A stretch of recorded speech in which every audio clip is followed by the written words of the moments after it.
Namaskaram, everybody. Sorry for the delay. I hope you can hear me. Yes, we can hear you. Very good. Sorry for the delay.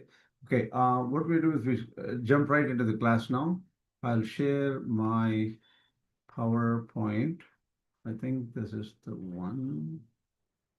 One second. Okay, go.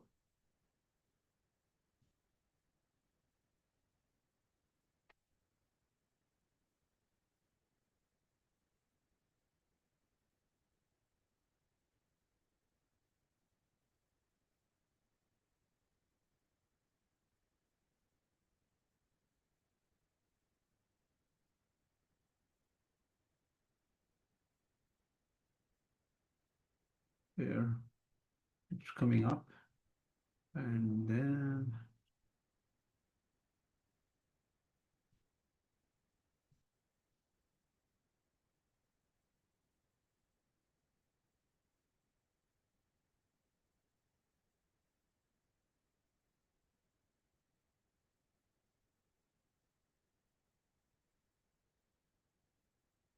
you can see now, you can see my presentation.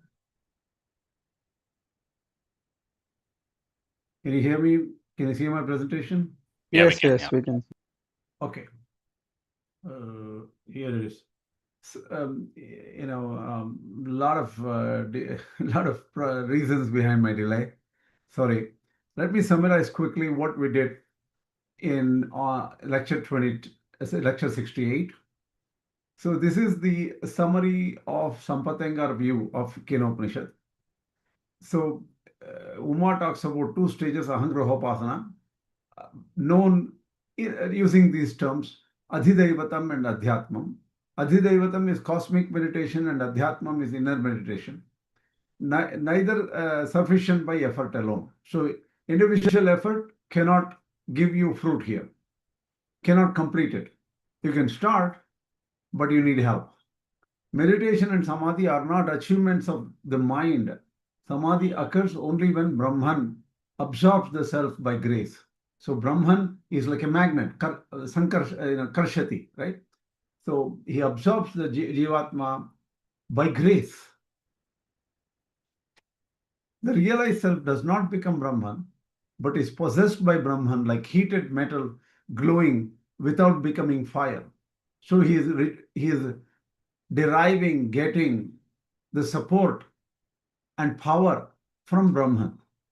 The true realization matures into Saha Aham, like I'm nothing but he is me.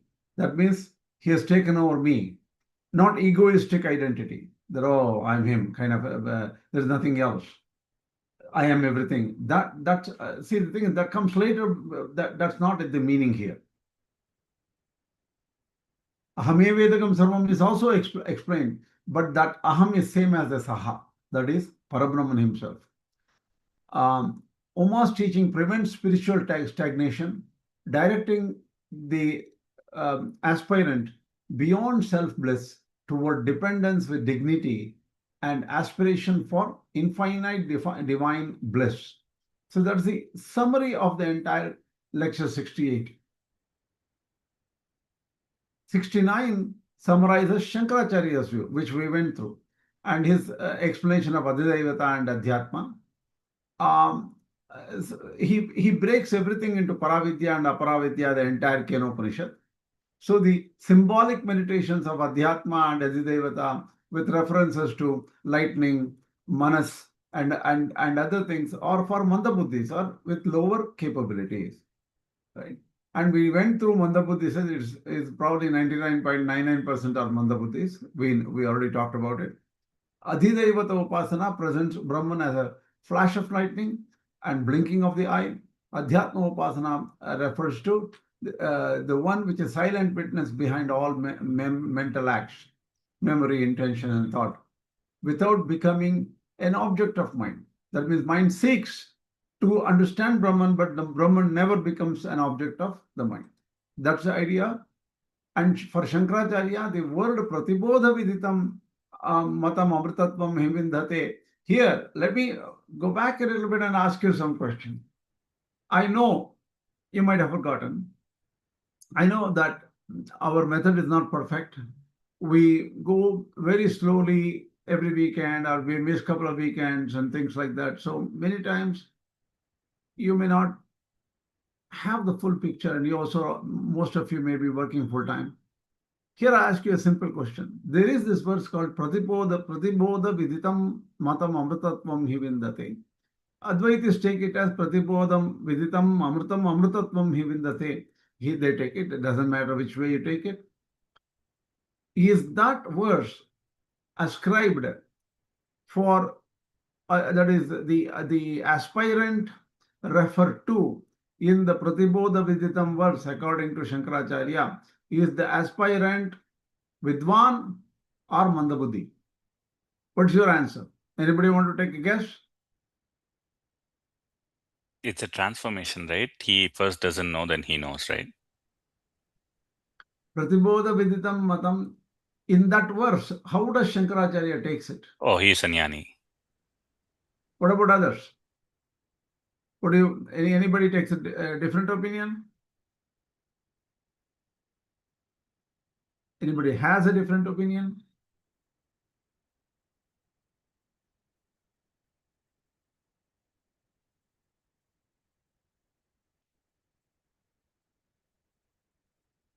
Agree with Aditya ji or no? You don't agree? Anybody disagrees? I know this is a wake-up call.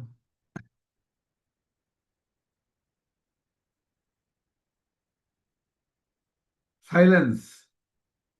All right, it is right.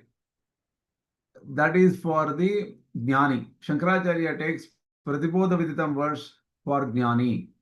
So he directly, so the Pratibodha Viditam verse is not mentioned here. This is about the Adhidaivata and Adhyatma. And Adhyatma also is, here Adhyatma refers to the, Adhyatma Upasana refers to the dull-witted. Because he is still trying to figure out who is behind all the like memory, intention, thought, and things like that. And the Brahman doesn't become the object here.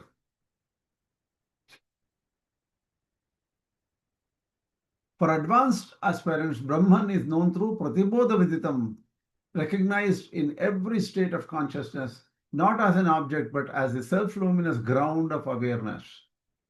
So true realization is immediate and experiential, leading to immortality, freedom from karma, and abiding in the infinite, not derived from sensory or intellectual effort. Interesting. Not derived from sensory or intellectual effort, because that only can grasp some real object, and Brahman is not an object. The next verse, sixth verse, introduced Tadvana, Upasana, that is Brahman as the dearest, the inner self, close to everyone. Realizing this makes one naturally beloved, as all beings perceive Brahman reflected through such a person. That means the person who does Upasana of Brahman as the most desirable becomes desirable to everyone else.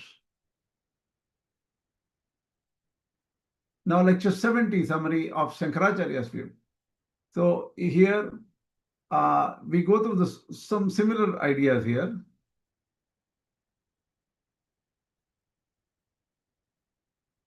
Maybe I'm repeating it here. I'm not sure whether I repeated here or only mentions a little bit.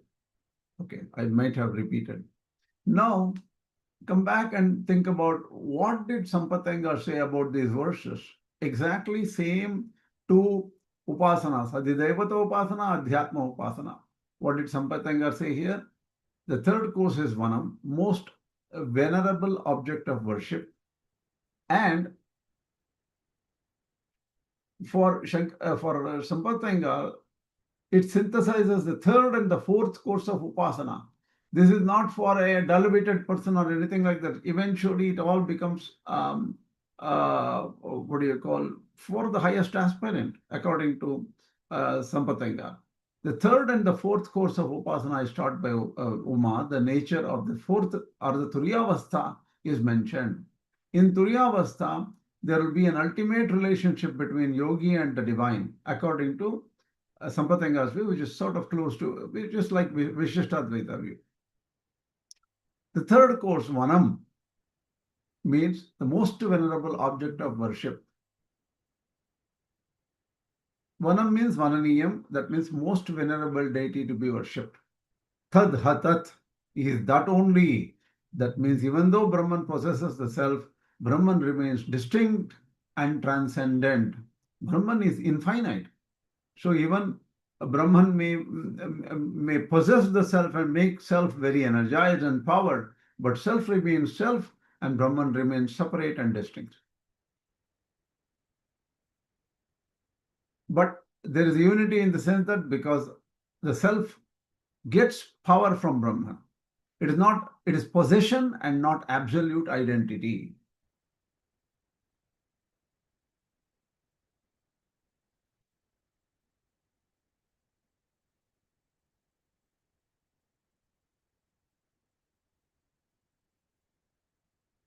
So here, self becoming Brahman refers to Antaryamitva. So, and also self become Brahman also means the self's limitations are removed, and it's the self's knowledge is expanding to the dimension of the universe. The self understands everything. So Dharmabhuta Jnana becomes infinite for self. Infinite means becoming infinite. It becomes infinite only when completely the moksha comes. Antaryamitva, because this is still process of upasana here. Antaryamitva is immanence, is only one aspect of God's hypostasis. So he understands Antaryamitva at this point. So nature of Parabrahman is not an abstract absolute. He is not nirguna. He possesses an auspicious, beautiful form, and he is the enjoyable essence of his impersonalness. He is also impersonal because he is antaryami and everywhere in some ways. But impersonal is different from nirguna. According to Viśiṣṭādvaita, Brahman is always saguna. So Atman remains self, but it becomes the expressing center for Parabrahman because Parabrahman is within. Swami, It is a stage. a quick question. Yeah. We say the Viśiṣṭādvaitins argue that when we say Nirguna Brahman, it is very abstract, right?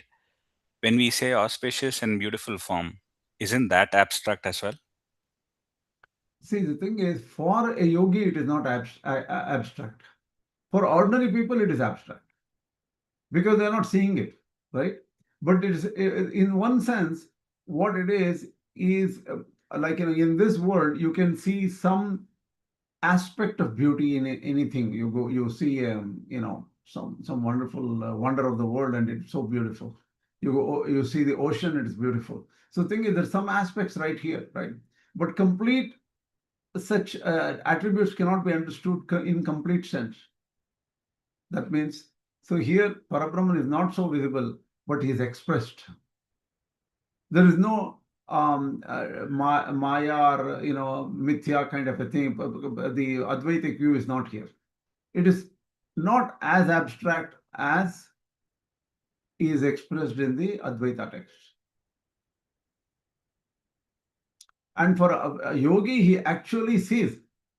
Even Ammarvar said, "Kanden, right? I saw. So see this, it's just, it is in yogic trance, it is an objectification. It is an actual object which interacts with the devotee, actual entity. So there's a big difference. If at all these stages come to an Advaiti, they say that is Kramamukti, that is lower Mukti. That's all. Advaitin says that is not yet Nirguna Mukti yet.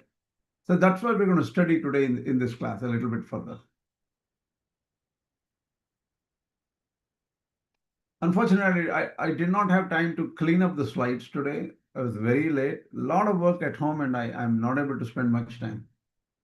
Believe it or not, I have not touched my Yoga Sutra work for the last whole month or month and a half. Never even opened it. Maybe last several months I have not touched that Yoga Sutra book.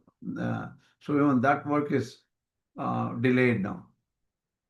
So from Amritam to Amritatvam, Adhidevata Upasana, the ego begins to realize it is Atman. This is Sampatanga's view. Adhyatma Upasana, the self achieves Amritam, immutable entity. It enjoys Atmanubhuti, experience of the self, upon returning from Samādhi. And self attains, third Upasana is Vanam, that is, self attains Amritatvam, immortality or ambrosia.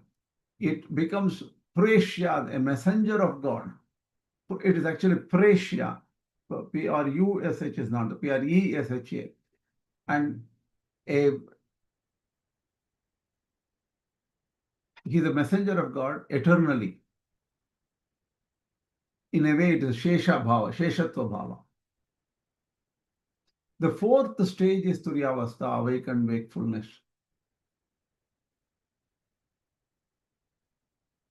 So the other people, this is the Pratibodha. The other people believe fourth stage is merely a return from Samādhi or a state entered only at death. Correct definition is Pratibodha is awakened wakefulness. Power of Samādhi enters into waking state. The yogi no longer lapses into a dream or sleep states of ignorance. So the vision of the yogi sees Parabrahman everywhere. Right now, ordinary people cannot see Parabrahman, and that becomes abstract in a way. But for yogi, it's like X-ray vision. He sees everything. He sees Parabrahman everywhere. He also sees in Archamurtis. Such a person who sees in this way is a yogi, and only yogis can realize Parabrahman in everywhere and also in Archamurtis. So the conclusion of the what do you call? See, in the Pratibodha Viditam verse, there it ends with Bhuteshu Bhuteshu Vichitya Dhiraha Pretyasma Lokadamrita Bhavanti. In that, the yogi does not need to enter a trance to leave the body. The state is permanent. That's what happens to a yogi. Here in the Uma's instruction, because yogi exhibits divine characteristics, all people resort to him. Sarvabhutani sabhisamvanchanti. This concludes Uma's instruction to Indra at this point.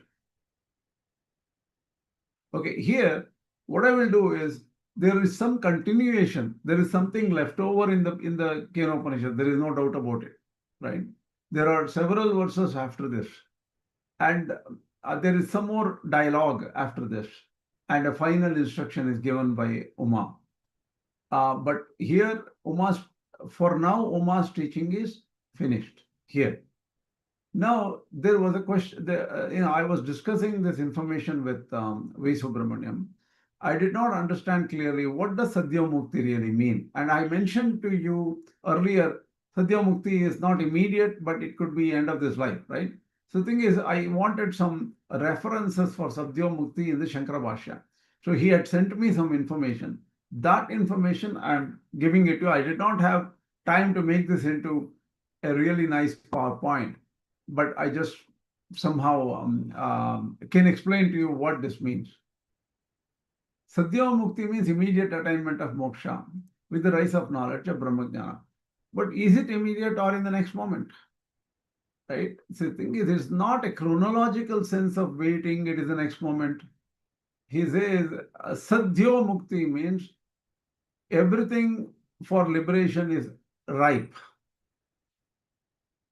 So the moment the ignorance or avidya is destroyed, the liberation is self-evident, but prarabdha karma may take it.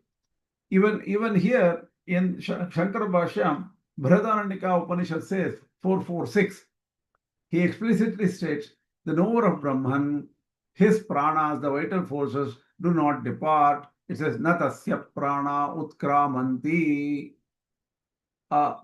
They emerge right here. There is no travel to any loka or world. So the thing is, the highest aspirant does not leave the body and go to a different loka. In this Janma itself, the highest aspirant, it is synonymous with a Jivan Mukta. He is liberated while living. The physical body may continue to function due to Prarabdha Karma, the momentum of past actions that started this life. But the realized person knows he is not the body. And like in his prana does not have to leave and go anywhere. So that is for Sadyomukti. So based on Śaṅkarācārya's Bhashya, we take it from Upanishads, Brahma Sutras and Gita Bhashya. Sadyomukti means instant liberation. Rare people can get this. Gradual liberation is Kramamukti, that is the usual, who are known as dull-witted. For those who are known as dull-witted.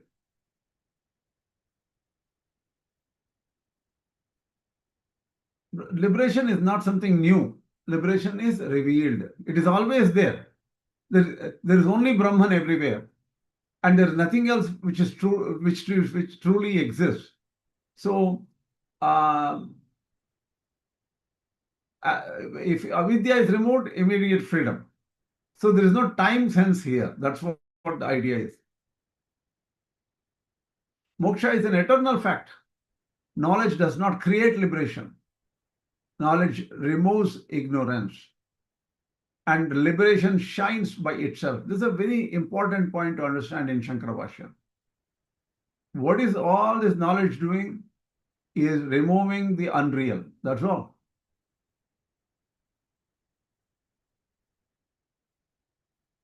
Sadyomukti is pretty much Jivan Mukti. Okay, bodies continue till the Prarabdha Karma is over. And no one is established as I am not the body, I am not the mind, I am ever free Brahman. He is realized. Why is that you can't find Uttama Adhikaris so often?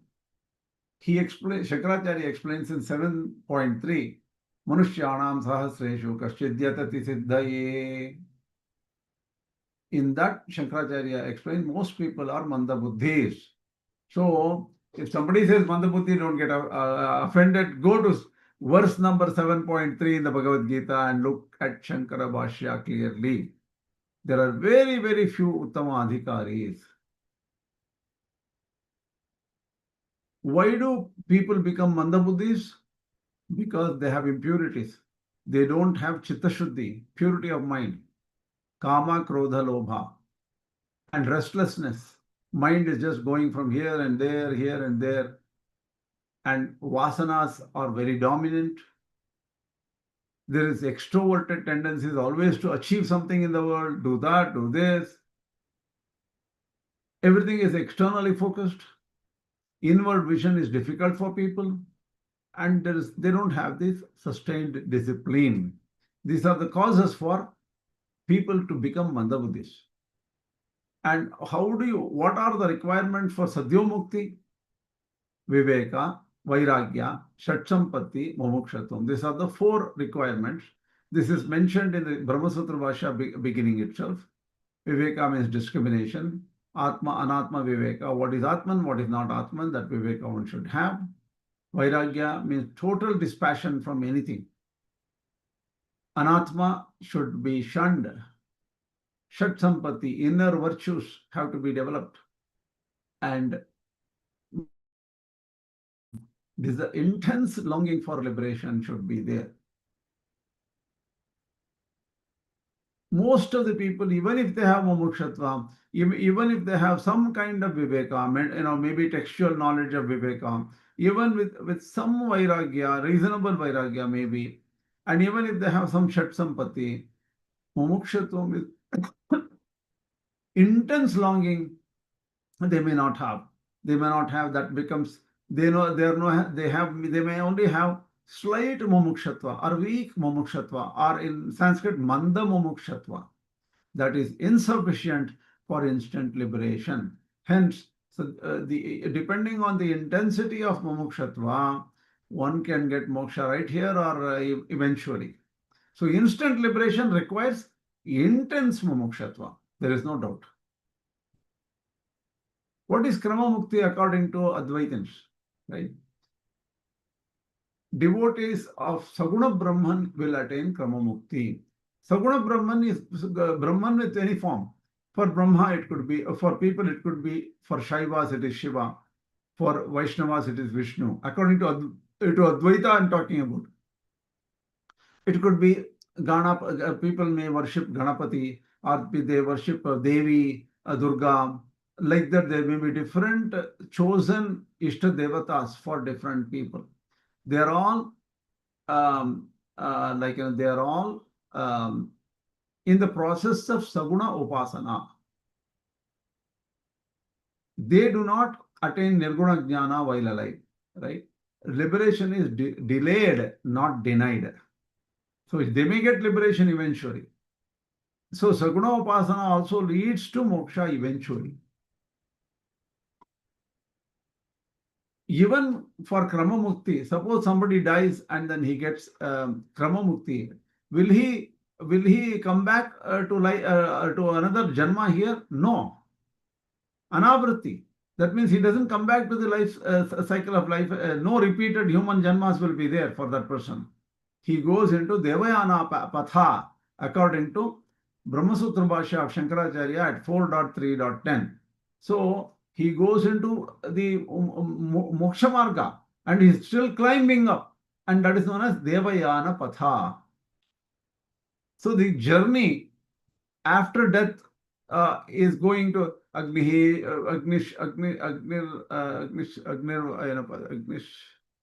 Jyotirah Shukla Shanmasa Uttarayanam. He goes into Uttarayana Marga. And he attains and comes to Brahmaloka, where it is the world of Hiranyagarbha, Chaturmukha Brahma. Okay. And then he experiences supreme bliss there.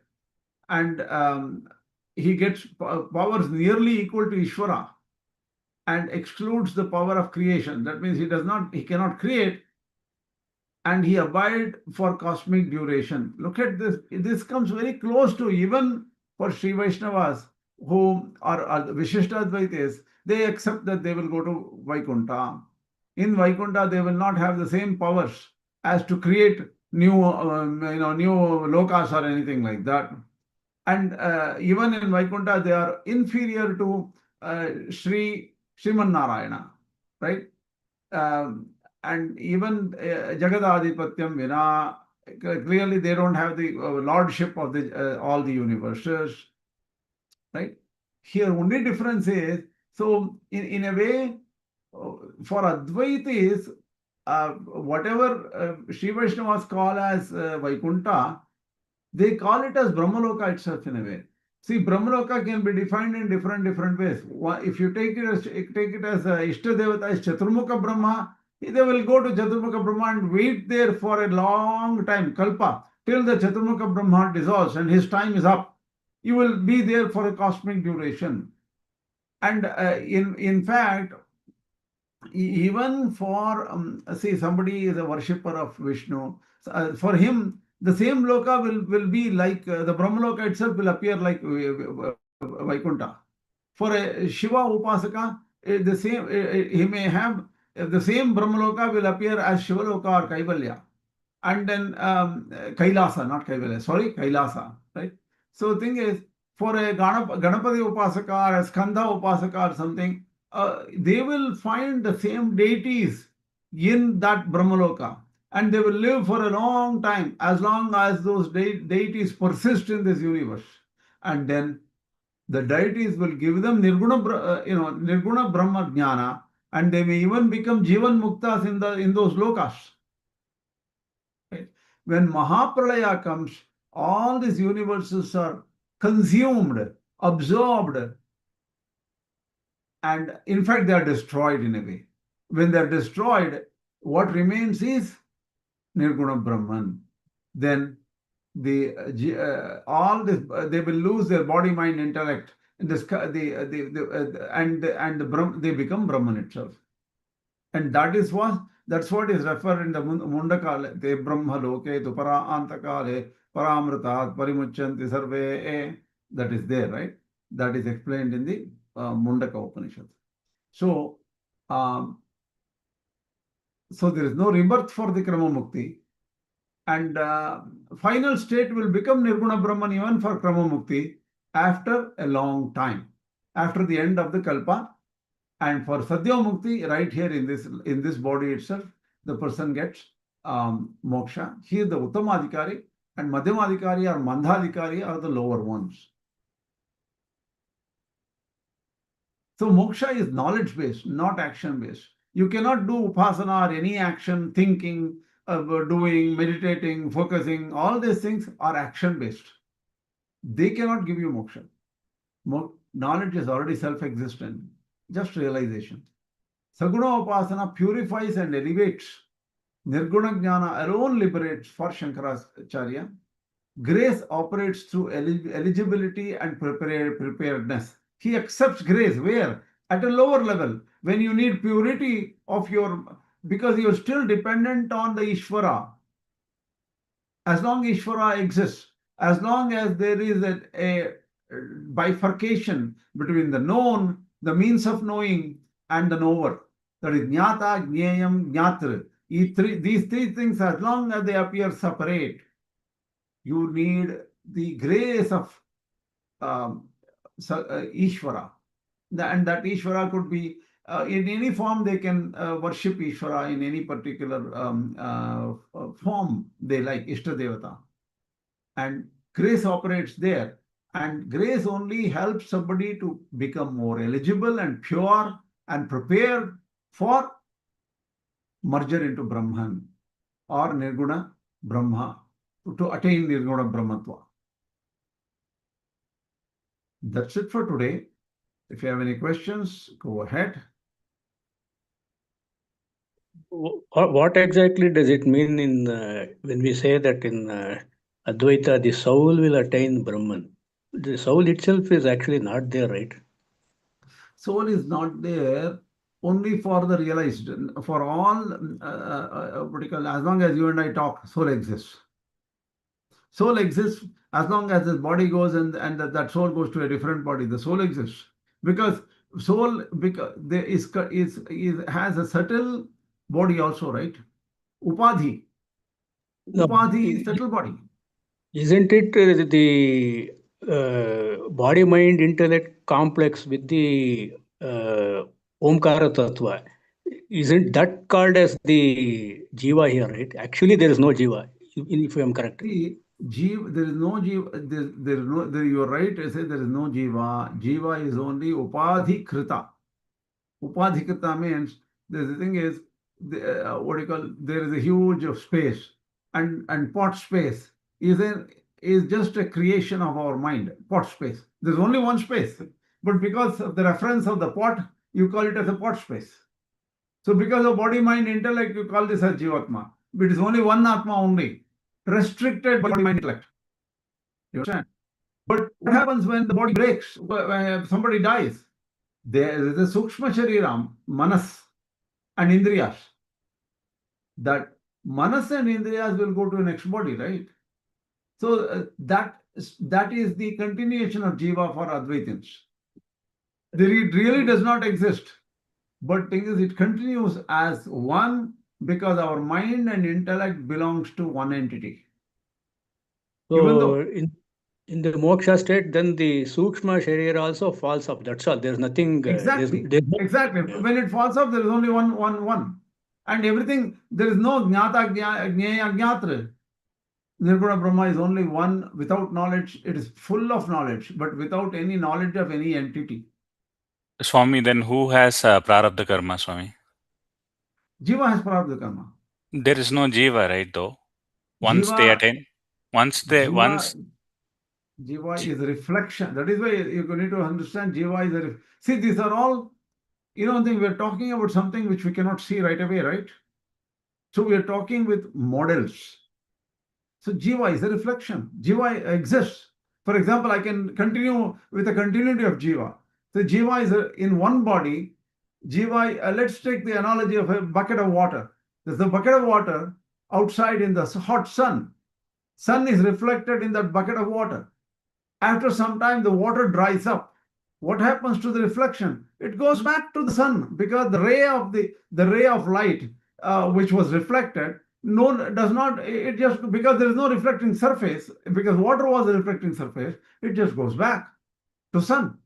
And in some other body it comes back, because Jīvātman is there, right? That is another body based on karmas, based on the force of the prior karmas, and then all the sanchita karmas and all. A new prarabdha, a new body is there somewhere, and the Jīvātma goes there. From the sun, the reflection which has gone into the sun comes back into a different body. You can always continue. See, our Viśiṣṭādvaita Vedanta has got a simplistic terminology, simplistic analogy. Jīvātma body lives, and there is a small thing which goes from one body to the another. And you will, in movies and all, you see Bhishma leaving the body, and that light is traveling from his body up to the some Vaikuntha or something like that, right? So these are simplistic analogies. Śaṅkarācārya takes a different analogy, like reflection. That's all. No, Swami, but when we say that he becomes a Jivan Mukta, he has realized the Jīva that considered himself as Jīva, he has realized himself as Brahman, right? And karma doesn't belong. Who does karma belong to? The Jīva, right? As long as the prarabdha exists, there has to be a relationship, right? So as long as there is prarabdha, there is also Jīvatva then for that person. That for that Jīvatva, what do you call? See, I tell you a thing. Don't go into this line of attack Ramanujacharya uses here as Jivan Mukta is a is a useless concept. The reason is, even Ramanujacharya accepts that there is a Jivan Mukta avastha, but he does not like the term Jivan Mukta. See, either is living or he is a Mukta. Why do you say living and Mukta? That becomes a contradiction. That's what Ramanujacharya is saying. But he still agrees that there is an avastha called Jivan Mukta Dasha. That means for this person, the bondage is loose. It is like dagdha patavit. That means it is like a cloth being burnt, and it still appears like cloth, but it falls off, right? So Jivan Mukta Avastha is accepted both by Ramanujacharya and Śaṅkarācārya. The only thing is, the Jiva is solid entity for Ramanujacharya. For Śaṅkarācārya, it is a reflected entity, or only attributed to the upadhis, like Sukshma Sharira or Sthula Sharira. That's all. Yeah, it is not non-existent. Is it a reflected entity, or is it a imagined entity? See, who imagines is a question, right? But I do hear a lot of talks where they tell that Jiva is a Kalpita entity. See, Kalpita, everything is Kalpita for Advaitins as long as they're living here in the Vyavaharika, right? If it is Kalpita, it cannot be an entity. See, the thing is, see, it is not like that. It is not like that. See, there are different analogies which have come through in Advaita. For example, they give a simple thing. Last time we talked about this Eka Jiva Vada or Drishti Srishti Vada, right? See, somebody is in dreaming. In the dreaming, he is also there. He is meditating. Ishvara is there. Saguna Brahma is there. All the lokas are there. The earth, water, wind, fire, everything is there. He wakes up from the dream, nothing exists. Right? So Ishvara is not there at that time. So the thing is, waking up is jnana. He becomes a jnani. When he becomes a jnani, there is only one Atman. Nothing else in the past. All the variety, multiplicity, variety, and all these things goes away. So it's not, it's just a way of saying it.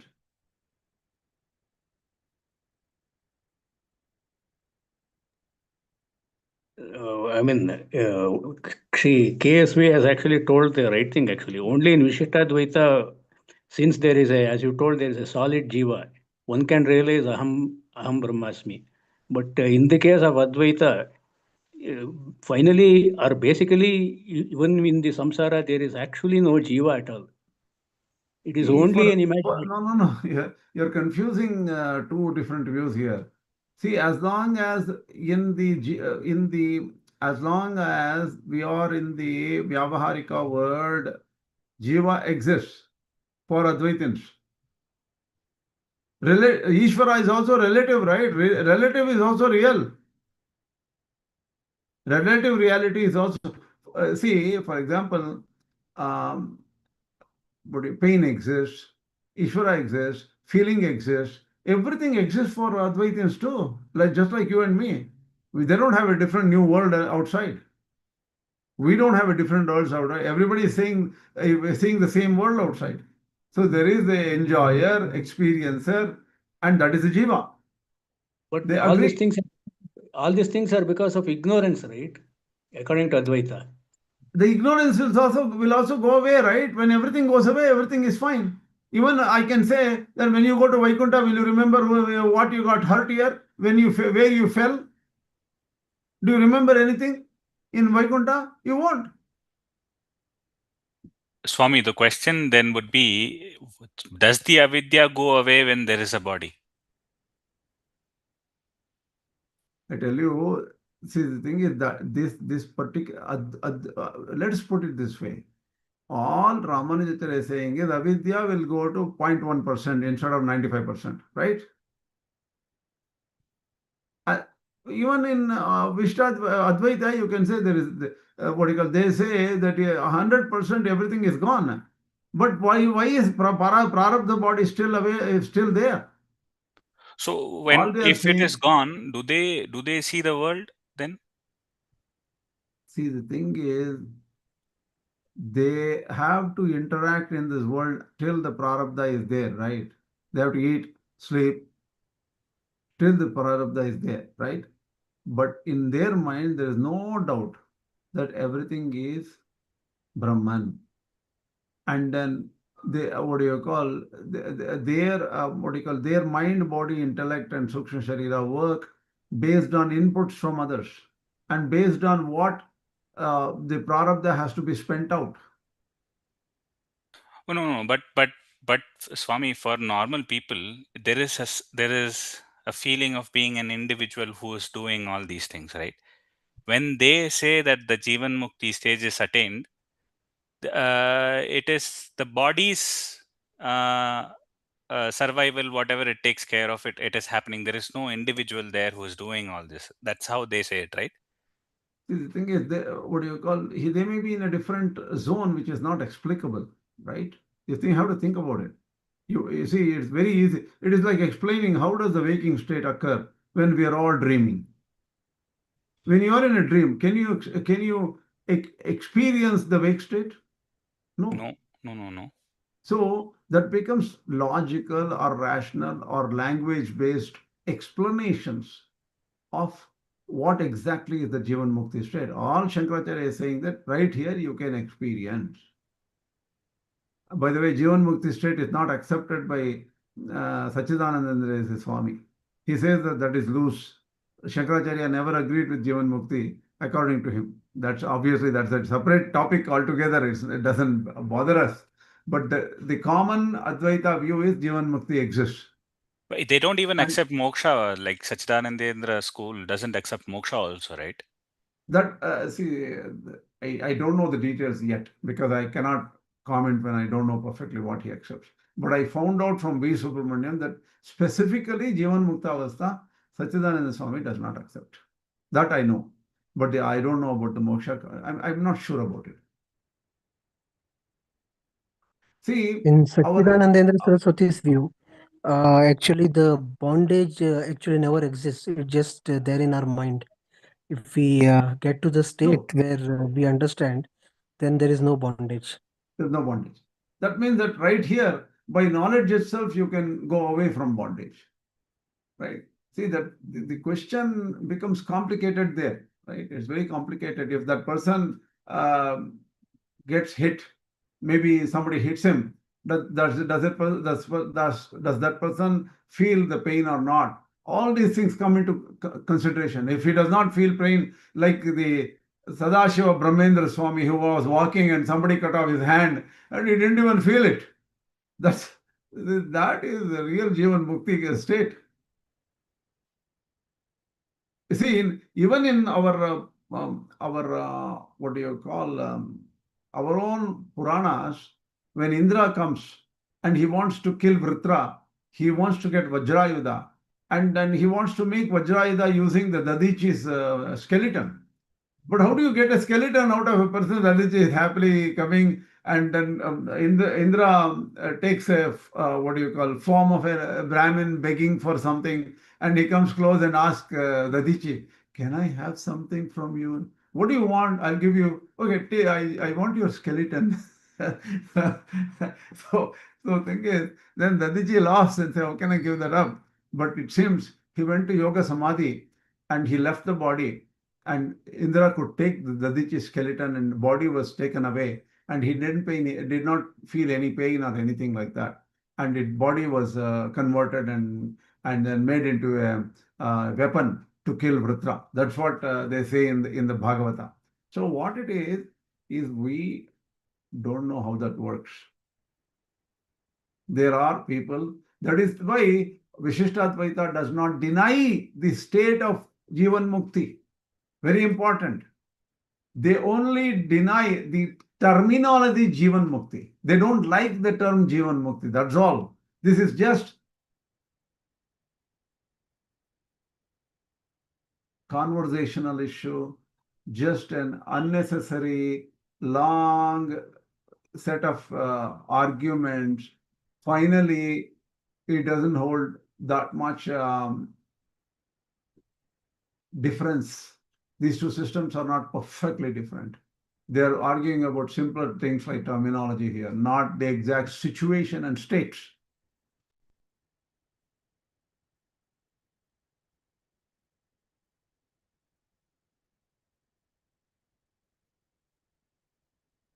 Okay, then, if you don't have any questions, we can stop today. Asmat Gurubhyo Namaha, Asmat Parama Gurubhyo Namaha, Asmat Sarva Gurubhyo Namaha. Shri Krishna Parabrahmane Namaha, Shri Lakshmi and Sima Parabrahmane Namaha, Shri Lakshmi Hayavadana Parabrahmane Namaha, Sarvam Shri Krishna Arpanamastu. Namaskaram, Krishna. Namaskaram. Namaskaram. Tomorrow we will try to go next level and see there is a remaining portion of Kena Upaniṣad where there are karma and all these things are discussed. And are they necessary or not? Advaita takes a different route and Viśiṣṭādvaita takes a different route. See, the more and more I think about Advaita, Viśiṣṭādvaita, they are not that different. That's I'm thinking even this Mandabuddhi and they are all just stages. Are we same as what do you call Shuka Maharshi? You know one thing, when Shuka Maharshi walked, they even say though even Vyasa was a little inferior to Shuka Maharshi. Vyasa could find out if somebody is a man or a lady or anything like that. That's why when Vyasa passed by, the women in the lake who were taking a bath used to go grab their clothing and then cover themselves up. But when they saw Shuka Maharshi, they never covered themselves up because Shuka Maharshi never saw anything other than Brahman. Are we there? So, Viśiṣṭādvaita, Advaita, this logical understanding, just reading of Bhagavad Gita, for second chapter, Natveva, Hamjatanasam, Natvam Neve, Janadipaha, there, Ramanujacharya goes into huge conversation, huge dialogue there. In, what do you call, even 5 or 16, 5th chapter, 16th shloka, Ramanujacharya goes into Tesham Aditya Jnanam Prakashayati Tat Param, that verse. They goes into, the Tesham is there, that is plurality. Even after Ajnana is lost, there is plurality. So Advaita is wrong. We can talk about all these things. These are all Shravana Manana. What do you really experience? Again, you say, Nammayvar had a different experience, Ramana Maharshi had a different experience. Once it goes into experience which is not recorded, we don't know what that experience is. And how there may be stages. Some people maybe shift over from Saguna to Nirguna, Nirguna to Saguna. They can have different combined states. Who knows? So, arguing based on textbooks, thinking that you're already realized just because you read Prasthanatraya Bhashyas, they're all wrong. We wake up from this class, we all go out, they're waiting. Kama, Krodha, Lobha, Moha, Mada, Matsarya, everything are waiting, and they're right inside. I've met some people. Okay, they are very, very educated people, like a family of pandits. They were most astonishingly brilliant family. Brothers were all great. When it came to those parents passed away, when it came to distribution of wealth of the parents, they fought like cats and dogs. They even would take somebody to court for the property of the parents or ancestral property. Where did that jnana go? Where did the textbook knowledge go? They wrote textbooks and they wrote, they were the best scholars. So when it comes to Anubhava, pinch yourself and figure out where we are. Let us look at that, because this logical case we says, in fact, Upanishad says, Vacho Viglapanametat. Nanyat, what do you call? Bahun Shabdan. It says, don't focus on too many words and just literature and textbooks. Vacho Viglapanametat. This is just words, and it could be infinite. You can spend billions of years just studying textbooks. That will not give you experience. Uttishtata Jagrata Prapya Varanya Bodhata. Get up and get into real experience.